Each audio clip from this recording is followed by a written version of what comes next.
अस्सलाम वालेकुम गाइस, मैं हूं हबीबुल्लाह खान और आप लोग देख रहे हैं यूट्यूब चैनल। आज की वीडियो हमारी, जब आपको नया कॉन्ट्रैक्ट आ जाता है सऊदी में इस पर कीवा कॉन्ट्रैक्ट, आपको कीवा पे जब नया कॉन्ट्रैक्ट आ जाता है तो किसी दूसरे कफील से या कंपनी से आप लोगों ने वो कहाँ पे देखना है, कैसे इसको एक्सेप्ट करना है, कीवा का प्लेटफॉर्म आप लोगों ने किस तरह यूटिलाइज़ करना है, आप जब नया कॉन्ट्रैक्ट आ जाता है आप लोग उसको कैसे एक्सेप्ट करोगे और दूसरे कॉन्ट्रैक्ट को कैसे टर्मिनेट करोगे, ये सारी प्रोसीजर मैंने लाइव अपनी वीडियो में आप लोगों को बताने जा रहा हूँ। सो हमारे साथ ही रहिएगा वीडियो के एंड तक और चलते हैं वीडियो की तरफ, स्क्रीन की तरफ, कैसे आप लोगों ने कीवा के अंदर एंटर होना है और क्या क्या लवाजमात हैं, सारी चीज़ें आपको मैं डिटेल से समझाने जा रहा हूँ। अगर नया कॉन्ट्रैक्ट आ जाए तो आपने वो किस तरह एक्सेप्ट करना है और आपने वो किस तरह देखना है। सबसे पहले तो आप लोगों ने क्या करना है कि कीवा पे अकाउंट अपना बनाना है। जिसका कीवा पे अकाउंट ऑलरेडी है तो उसके लिए ये बहुत ईजी है। आपने जस्ट जाना है गूगल क्रोम पे या किसी भी ब्राउज़र पे चले जाए, वहाँ पे सर्च में लिखिएगा कीवा लॉगिन। ठीक है, कीवा जैसे आपको लॉगिन आ जाए तो आपने उस पर क्लिक करना है। इसके बाद आपने उस पर लॉगिन हो जाना है।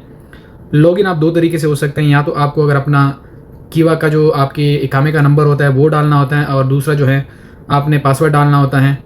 ये दो चीज़ अगर आपके पास हैं तो आप ये डाल दीजिएगा। नहीं है तो आप लोग नफ़ात के ज़रिए से, अगर आप नफ़ात रजिस्टर्ड है तो आप नफ़ात पे ईजिली इंटर हो सकते हैं। तो मैं तो नफ़ात को प्रेफर करूँगा क्योंकि ईजी वे है। यहाँ पे मैं अपना डाल देता हूँ इकामा नंबर। ये जनाब हो गया मेरा इकामा नंबर। और अभी चलते हैं नफ़ात पे। नफ़ात पे क्या कहते हैं हमें वो देखते हैं। नफ़ात पे मुझे मैसेज आ गया 6363। मैं सीधे चला जाऊँगा नफ़ात पे, मुझे वहाँ से आ गया नोटिस। तो अभी देखते हैं, ये देखो आ गया। अभी इसको मैंने करना है एक्सेप्ट। जैसे भी मैं नफ़ात पे वो एक्सेप्ट करूँगा तो मेरे से वही कोड नंबर मांगेगा जो वहाँ पे कीवा पे आया हुआ है। मैंने वो सेलेक्ट कर दिया है। यहाँ पे मेरे से पासवर्ड मांग रहा है, मैं पासवर्ड डाल देता हूँ। ये जी हो गया एक्सेप्ट। अभी चलते हैं दोबारा से उसी ब्राउज़र पे। ये जनाब मेरा आ गया है कीवा। अच्छा, ये भी कह रहा है कि चूज़ योर अकाउंट टाइप। यहाँ पे एक ही टाइप है हमारे पास। जो वर्कर होता है या जो एम्प्लॉई होता है इधर सऊदी में, उसके पास कोई और ऑप्शन नहीं होता। और भी काफ़ी सारी चीज़ें होती हैं। नीचे आप देख सकते हैं किस तरह आपने यानी चीज़ें यहाँ पे मैनेज करनी है। आप अपना यहाँ पे सैलरी सर्टिफिकेट आप गोची से भी निकाल सकते हैं, इधर से भी निकाल सकते हैं। लेकिन अभी जो हमारी वीडियो का मकसद है वो आपको बताते हैं कि आपके पास अगर नया कॉन्ट्रैक्ट आया तो आपने वो किस तरह चेक करना है। तो यहाँ पे चलते हैं अभी इंडिविजुअल अकाउंट पे। जैसे मैं अकाउंट पे चला गया तो मेरा नाम मुझे सामने ही नज़र आ गया कीवा पे। ठीक है, मैं जिस मुसस्से में हूँ, जितने मेरी जब से मेरा कॉन्ट्रैक्ट स्टार्ट हुआ है और जब ये एंड होगा, वो सारी चीज़ें जो हैं यहाँ पे आप लोगों के सामने हैं। ये मेरा स्टार्ट डेट है, ये मेरा एंड डेट है, और भी काफ़ी सारी चीज़ें हैं वो आप लोग देख सकते हैं। ये मेरा मैन है, जैसे ये हमारे फुल टाइम कॉन्ट्रैक्ट है 24 मंथ्स का। और ये कॉन्ट्रैक्ट एंड जो मेरा हो रहा है ये तारीख है उसके, और ये प्रोबेशन पीरियड है। अच्छा दोस्त, एक और बड़ी पते की बात बताता हूँ आप लोगों को कि जो कुछ लोगों की मेरे वीडियोस पे भी काफ़ी सारे कमेंट आए हुए हैं। कुछ लोग पूछ रहे हैं कि हमारा कॉन्ट्रैक्ट खुद ब खुद ही रिन्यू हो गया, तो उसका क्या ये वजह हो सकती है। तो जनाब मन, आपका कॉन्ट्रैक्ट जो है वो खुद ब खुद इसलिए रिन्यू हो गया है कि आपने उसको ऑटो रिन्यू पे लगाया है। ठीक है, अब जैसे उसको ऑटो रिन्यू से हटाओगे तो आपका कॉन्ट्रैक्ट आपके बगैर, आपके इजाज़त के बगैर रिन्यू नहीं हो सकेगा। तो ये है जनाब मन मेरा अभी अकाउंट। ठीक है, अभी अगर आपके पास कोई नया कॉन्ट्रैक्ट आया हुआ होगा तो आपको वो यहाँ पे शो होगा। ठीक है, ये एम्प्लॉयमेंट लिखा हुआ है, एम्प्लॉयमेंट कॉन्ट्रैक्ट। ठीक है, तो ये एम्प्लॉयमेंट कॉन्ट्रैक्ट पे आपको शो होगा। आपने इस पर क्लिक कर देना है। ठीक है, आपको पता चल जाएगा कि मेरा नया कॉन्ट्रैक्ट कोई आया कि नहीं। देखो मुझे शो हो गया है you don't have any pending contract yet. आपके पास कोई पेंडिंग कॉन्ट्रैक्ट नहीं है। तो अगर आपके पास इधर आया हुआ होगा तो आपने उसके जस्ट 10 डेज़ होते हैं एक्सेप्टेंस के। मेरे एक वीडियो है उसमें वो सारा कुछ प्रोसीजर मैंने बताया हुआ है। ये मेरे करंट कॉन्ट्रैक्ट हैं। ठीक है, यहाँ पे मुझे लिखा हुआ है आपके टोटल कितनी कॉन्ट्रैक्ट हिस्ट्री है, वो सारा कुछ जो है वो यहाँ पे आपको शो हो जाता है। यहाँ पे आपकी सारी जो है चीज़ें मेंशन होती हैं, आप लोग उसको देख सकते हैं। लेकिन ये वीडियो का जो मकसद था कि आपका जो पेंडिंग कॉन्ट्रैक्ट्स, अगर आपको कोई कॉन्ट्रैक्ट आया हुआ है तो आपको वो इधर ही शो होगा, इसी जोन में। ठीक है, इधर आया हुआ होगा कि एक्सेप्ट द कॉन्ट्रैक्ट। ठीक है, तो लेकिन मेरे पास कुछ आया नहीं है तो अभी मैं इसको इसीलिए बंद करता हूँ। तो thank you guys for watching. अगर आपके पास कोई कॉन्ट्रैक्ट आया तो आपने इधर से देखना है और आप उस कॉन्ट्रैक्ट को जो जैसे भी आप उसको एक्सेप्ट करोगे तो आपका जो, जैसे अभी मैं फॉर एग्जांपल आपको बताता हूँ कि फॉर एग्जांपल मैं उस कॉन्ट्रैक्ट को मैं एक्सेप्ट कर लिया यहाँ पे। ठीक है, मैंने उसको कर लिया है एक्सेप्ट। यहाँ पे फॉर एग्जांपल मैंने उसको एक्सेप्ट कर लिया, मैंने उसको क्लिक कर लिया ओके। ठीक है, मैंने उसको प्रेस कर लिया। जैसे मैं उसको प्रेस करूँगा तो अभी मैं आपको बताता चलूँ कि आपने जिसने ट्रांसफ़र लेना है किसी दूसरे कंपनी में या किसी दूसरे शिरके में या किसी दूसरे कंपनी में, तो आप लोगों ने फिर उसके बाद क्या करना है, आप लोगों ने उसके बाद आना है अपने पुराने कॉन्ट्रैक्ट पे जो आप लोगों का अपना कॉन्ट्रैक्ट है ऑलरेडी। ठीक है, जैसे ये मेरा कॉन्ट्रैक्ट है, ठीक है। तो ये मेरा कॉन्ट्रैक्ट है। फिर उसके एक्सेप्टेंस के बाद मैंने ये कॉन्ट्रैक्ट क्या करना है, टर्मिनेट करना है। टर्मिनेट पे मैं जैसे आ जाऊँगा तो मुझे कुछ चीज़ें शो होंगी। सबसे पहले रेसिग्नेशन है। आप रेसिग्नेशन कभी भी ना दीजिएगा। अगर आप रेसिग्नेशन देते हैं तो आपको नुकसान क्या है, नुकसान आपको ये है कि आपको जितना रिमेनिंग पीरियड होगा वो आपको उसको कंपनी को या कफील को सैलरी पे करना पड़ेगा, ठीक है। दूसरा जो टाइप है उसमें direct termination of contract during the probation period.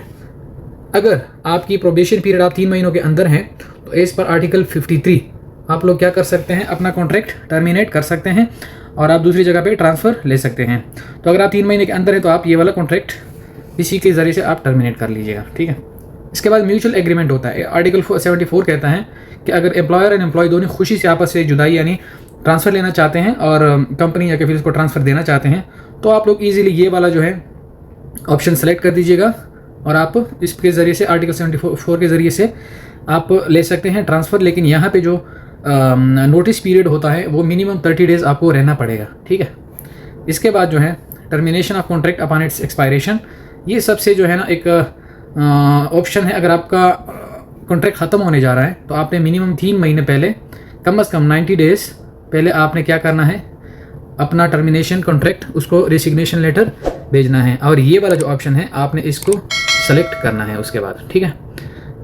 ये उसके बाद चलते हैं वर्कर रीच रिटायरमेंट एज। अगर रिटायरमेंट एज फॉर एग्जांपल यहाँ सऊदी में जो नॉर्मल चल रहा है 55 ईयर्स हैं या 60 ईयर्स आप देख लें, तो आर्टिकल 74 कहता है कि आप फिर इसको इमीडिएट रेसिग्नेशन दे सकते हैं। आपको कोई नोटिस वोटिस आगे पीछे चीज़ें जो है वो इतनी नहीं, क्योंकि वैसे भी बंदा एजेड होता है इस टाइम पे, फिर आपको कंपनी खुद ही नहीं रखना चाहती।